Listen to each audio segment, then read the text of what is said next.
Yo, what's up guys? I don't have a lot of time today because I'm about to leave for Vegas, and I do want to give you an update. I will not be uploading Tuesday of next week, but I will be uploading that Friday. We do have to miss an upload day because I will be busy in Vegas. Today's trick, I'm going to show you something that Martin Garrix commonly does to his chords to make them more interesting and more fun to listen to and lively and professional. I have a student who is dead set on learning the way Martin Garrix specifically makes his chord progressions and the tricks that he does to make his chords sound like him, because Martin Garrix chords tend to have a really distinct sound, and this trick that I show you, it will improve your chord sounds, especially if you write chords that are very cheesy or basic. This isn't a trick you would apply to every chord progression ever, but it's a trick you could try and see if it would work, especially in high energy electronic music genres. So let's go ahead and take a basic set of chords. This is the set of chords that we used in the last video.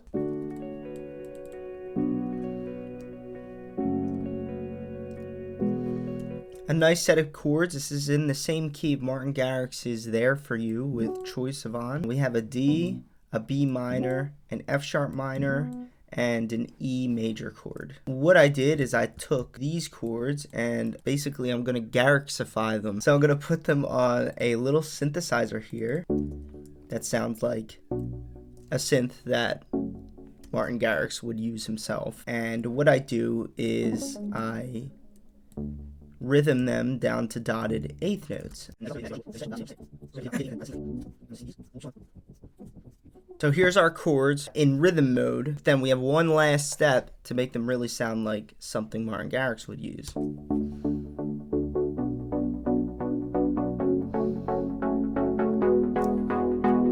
So now is the fun part. We're gonna do what I think is called up steps and down steps, where it's when you get fancy toward the end of every chord by adding little steps into the next chord. And a lot of times you can form a really cool melodic side of the chords like this. So I'm gonna put that one up. And now I'm gonna put this one up. Like that, so you can see like it's a little step up there, and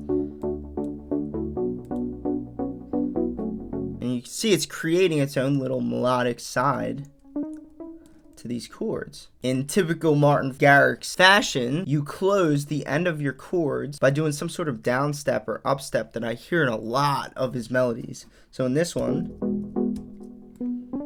do, do, do. Now tell me that doesn't sound like something you would make. Ready?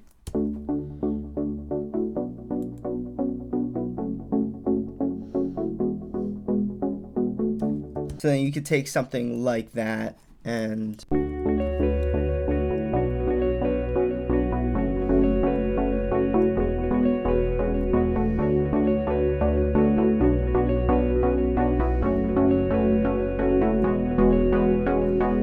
so I hope that helped you guys. As always, you can meet me in the boot camp and I will teach you mixing, mastering, arrangement, chord writing, melody writing, and sound design. And I will see you in the next video.